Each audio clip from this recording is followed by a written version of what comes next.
കളിയുടെ രേഖകളൊക്കെ കറക്റ്റ് ആണെങ്കിൽ നമ്മൾ രക്ഷപ്പെടത്തുള്ളൂ. അതെ, ഏറ്റവും പ്രായം കുറഞ്ഞ ഒരുത്തന് IPL 1.5 കോടി രൂപ കണ്ട്. ഇപ്പോഴും ഉണ്ടോടാ ഈ മനുഷ്യന്മാരൊക്കെ ലേലം വിളിക്കുന്ന പരിപാടിയൊക്കെ? എടാ അതല്ല, ഇത് IPL 2025 IPL. അതിൽ ഏറ്റവും പ്രായം കുറഞ്ഞ 13 വയസ്സുള്ള ഒരു പയ്യനെ പിടിച്ചേക്കണേ. കാശടാ ഒഴുകുന്ന അവിടെ. എന്തിന്റെ കാര്യമാണ് നീ പറയണത്? എടാ IPL എന്താന്ന് അറിയില്ലല്ലേ? IPL ഞാൻ പറയാം, എന്തോ മറ്റേ ഈ മതി ഇന്ത്യൻ പ്രീമിയർ ലീഗ് ക്രിക്കറ്റ് ആണ്. അതെല്ലാ കൊല്ലം നടക്കും. ആണോ? നമ്മളെന്ന് കാണാറൊന്നുമില്ല ക്രിക്കറ്റ്. ഞാൻ വേൾഡ് കപ്പ് മാത്രമേ ഞാനങ്ങനെ കാണാറുള്ളൂ. ആണോ? ഏത് ക്രിക്കറ്റോ ഫുട്ബോളോ? രണ്ടും കാണും. അന്ന് മറഡോണ ഏത് ടീമിലാ? ഏത് ക്രിക്കറ്റ് ടീമിലാ മറഡോണ? ഓസ്ട്രേലിയ ആണെന്ന് തോന്നുന്നു. കറക്റ്റ്, ഓസ്ട്രേലിയ അല്ലേ? പിന്നെ ആരും കേക്കണ്ട. എന്താടാ? ഒന്നേ ഞാൻ ഈ സിനിമയുടെ കാര്യങ്ങളിലാണ് കൂടുതൽ ഫോക്കസ് ചെയ്യുന്നത്. അപ്പൊ സിനിമയോട് ബന്ധപ്പെട്ട് എന്ത് ചോദിച്ചാലും നീ പറയും? ഇല്ല, അങ്ങനെ എല്ലാം ഒന്നും പറയത്തില്ല. അറിയാന്നൊക്കെ പറയും. അറിയാവുന്ന പോലെയൊക്കെ പറയും. പറയല്ലേ? എന്നാ മലയാള സിനിമയിലെ ആദ്യത്തെ സിനിമ ഏതാ? എല്ലാത്തിനും ഒരു ആദ്യം ഉണ്ടാവുമല്ലോ.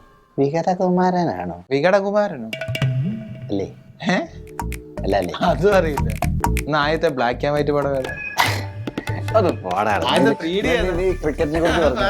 IPL പിന്നെ ഉണ്ടാ?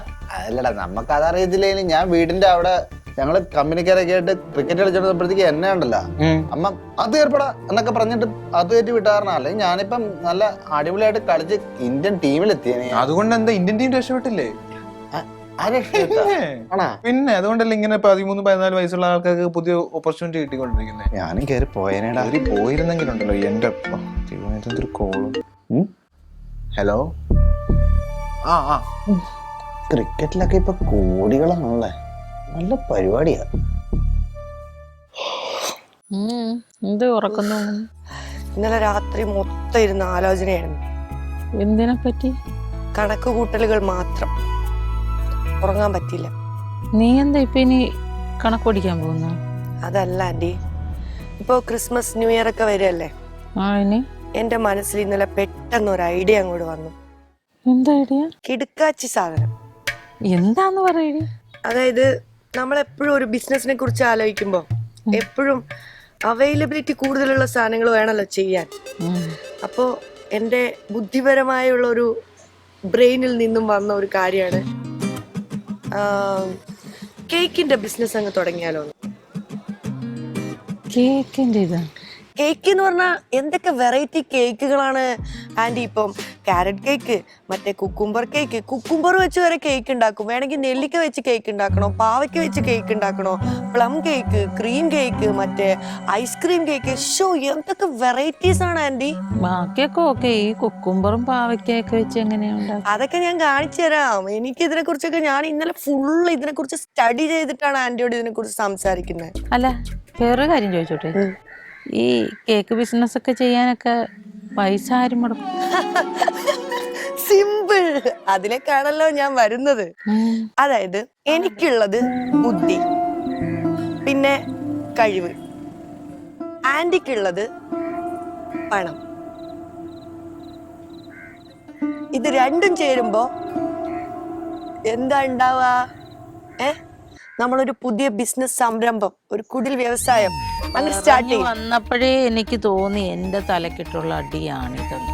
ആന്റി, ഇങ്ങനെ ഈ മറ്റേ അങ്കിളിന്റെ മൊട്ടത്തലേന്റെ പുറകെ നടക്കണ്ട. ആന്റിക്ക് ആന്റിയുടേതായിട്ടുള്ള ഒരു ഐഡന്റിറ്റി വേണം. എന്റെ കാശൊന്നും ഇല്ല, വെറുതെ കേക്ക് ഉണ്ടാക്കാനാന്നും പറഞ്ഞോണ്ട് ഉള്ള കാശെല്ലാം കൂടെ ചെലവാക്കിക്കളെ. ആന്റി, ഞാൻ ആന്റിയോട് ഒരു കാര്യം പറയാം. ഇങ്ങനെ ഈ 4 കെട്ടിന്റെ ഉള്ളിൽ തളച്ചിടാനല്ല ആന്റീനെ പോലെ ഒരു പെണ്ണിന്റെ ജീവിതം. ആന്റിന്റെ കയ്യിൽ പൈസ ഉണ്ട്, എന്റെ കയ്യിൽ കഴിവുണ്ട്. ഇത് രണ്ടും ചേരുമ്പോ സംഭവം ഞാനല്ലേ ആന്റിക്ക് വാക്ക് തരുന്നേ. ഈ കുറെ കേക്ക് ഉണ്ടാക്കുന്നതിന് മുമ്പേ ആദ്യം നീ എനിക്ക് ഒരു കേക്ക് ഉണ്ടാക്കി കാണിക്കും. അത് സക്സസ് ആണെങ്കിലല്ലേ നമുക്ക് കേക്ക് ബിസിനസ് ചെയ്യണോ വേണ്ടെന്ന് ആലോചിക്കേണ്ട കാര്യമുള്ളൂ. അത് ന്യായം. ഇപ്പോഴാണ് ആന്റി ഒരു പോയിന്റ് പറഞ്ഞത്. I appreciate you. അപ്പൊ ഈ ഒരു കേക്ക് ഉണ്ടാക്കാൻ എത്ര രൂപ വേണ്ടി വരും? ഒരു കേക്ക് ഉണ്ടാക്കാൻ 1 മിനിറ്റ്. 2 2 4 4 4 8 8 8 16 32 32 6 കുറച്ച് 26. ഓക്കെ, ആൽഫബറ്റ്സ് 26 ഉണ്ട്. ഓക്കെ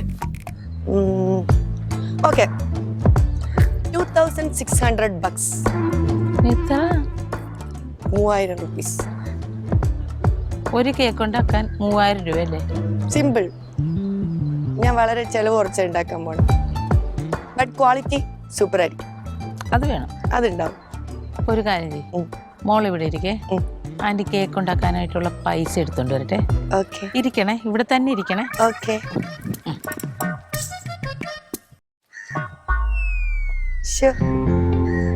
എത്ര പെട്ടെന്ന് ഭംഗിയായിട്ട് സിമ്പിളായിട്ട് ഞാൻ ആന്റീനെ കൺവിൻസ് ചെയ്തു. Well done my girl. Hello hello, Kiran sir ആണോ? അതെ, കിരൺ സാർ ആണ്. എൻ്റെ പേര് മീനാക്ഷി എന്നാണ്. സാറിൻ്റെ ഒരു CV ഇവിടെ കിട്ടിയിരുന്നു, സോ അതിന്റെ ഫോളോ അപ്പ് ആയിട്ട് വിളിക്കുന്നതാണ്. കിട്ടിയല്ലേ ഞാൻ തന്നെ അയച്ചു. ഞങ്ങൾ 2-3 ദിവസമായി സാറിനെ ട്രൈ ചെയ്യാൻ നോക്കുന്നുണ്ടായിരുന്നു, but we couldn't connect you. അത് ഞാൻ വേറെ കുറച്ച് ഇന്റർവ്യൂസ് ഇങ്ങനെ അറ്റൻഡ് ചെയ്ത് അവരോട് ബാർഗെയിൻ ചെയ്തിരിക്കുകയായിരുന്നു. എൻ്റെ ഈ വർഷത്തെ ഞാൻ എക്സ്പെക്ട് ചെയ്യുന്ന സാലറിയും അങ്ങനെയുള്ള കാര്യങ്ങളൊക്കെ അതായിരിക്കും കിട്ടാഞ്ഞത്. ഇന്നൊരു 11 o'clock ഒരു ഇന്റർവ്യൂ ഉണ്ട്, അപ്പോൾ സാറിന് എത്താൻ പറ്റുമോ? 11 മണി വരാലോ, ഉറപ്പായിട്ടും വരാം. പിന്നെ ഓക്കെ, അങ്ങനെയാണെങ്കിൽ ഞാൻ ലൊക്കേഷൻ ഈ നമ്പറിൽ അയച്ചേക്കാം. 11 മണിയല്ലേ? സാറിന്റെ സർട്ടിഫിക്കറ്റ് ആൻഡ് ഡീറ്റെയിൽസ് എല്ലാം എടുക്കണേ. ഞാൻ എൻ്റെ വാട്സാപ്പ് നമ്പർ അയച്ചിട്ടുണ്ട്. ഇല്ല, അത് വേണ്ട. അത് വേണ്ടല്ലേ? വന്നിട്ട് മീനാക്ഷി കണ്ടാൽ മതി അല്ലേ? ഇവിടെ വേറെ സാർമാരുണ്ട്. ശരി. 11 മണിക്ക് ഇന്റർവ്യൂ ആയിക്കോട്ടെ. കൊടീശ്വരനാവാൻ പോകുന്നത് ഞാൻ. ഓക്കേ.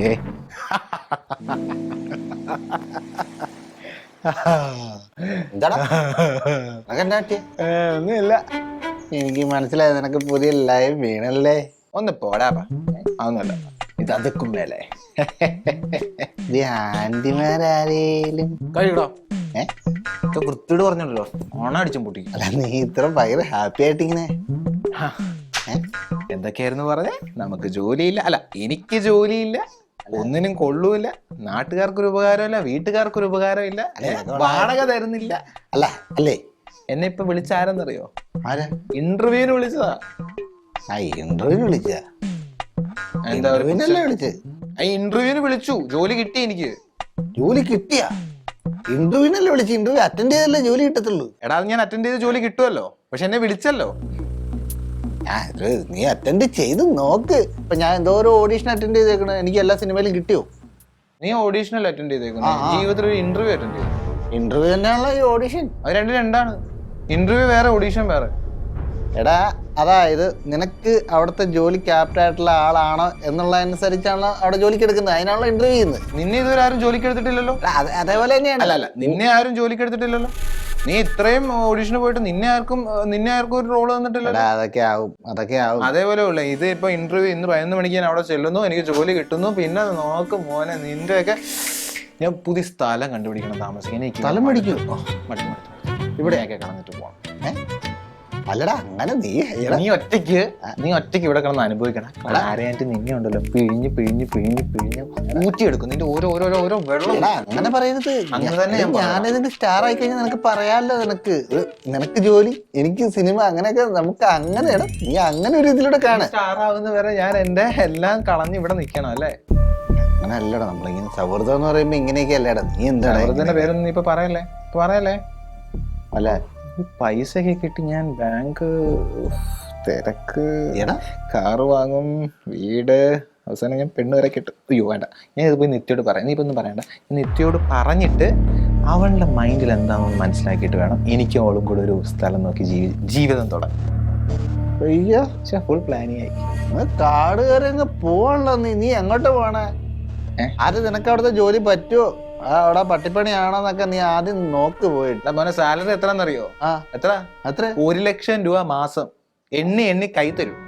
അത് എണ്ണി കൈ തരണമെങ്കിൽ അതിനനുസരിച്ചുള്ള പണി അവിടെ ഉണ്ടാവും. പണിയെടുക്കണം. നിനക്ക് അതുപോലെ ശീലമുണ്ടോ? നിനക്ക് പണിയെടുത്ത് ശീലമുണ്ടോ? ഞാൻ നെറ്റിയോട് പോയി പറഞ്ഞു. പാത്രം കഴിയുമ്പോഴും പറഞ്ഞാൽ കഴിയല്ല. അപ്പോഴാണ് 1 ലക്ഷം രൂപയുടെ പണി നീ എങ്ങനെ ചെയ്യാൻ എനിക്കറിയാം. നീ എന്താ നിനക്ക് സിനിമയിലൊന്നും ആരും ചാൻസ് തരാത്തെ? എന്ത് പറ്റി? ഇമാതിരി വിഷം ഉള്ളി വെച്ച് ജീവിക്കല്ലേ നീയൊക്കെ. ഞാനാ? നീ എങ്ങനെ രക്ഷപ്പെടാനാ? നീ എൻ്റെ അടുത്ത് ഇങ്ങനെ കുത്തി എനിക്ക് 1 ലക്ഷം രൂപ സാലറി കിട്ടും, ഞാൻ നിത്യം കൊണ്ടുപോകുന്നൊക്കെ പറഞ്ഞു കഴിഞ്ഞാൽ പിന്നെ അമ്മക്കിട്ട് കുത്തുമ്പോ പിന്നെ ശരി, ഞാൻ നെറ്റിയോട് പോയി പറയട്ടെ, അവർക്ക് സന്തോഷാവും. ഇവനങ്ങനെ ഇനി ആ ജോലി കിട്ടൂ.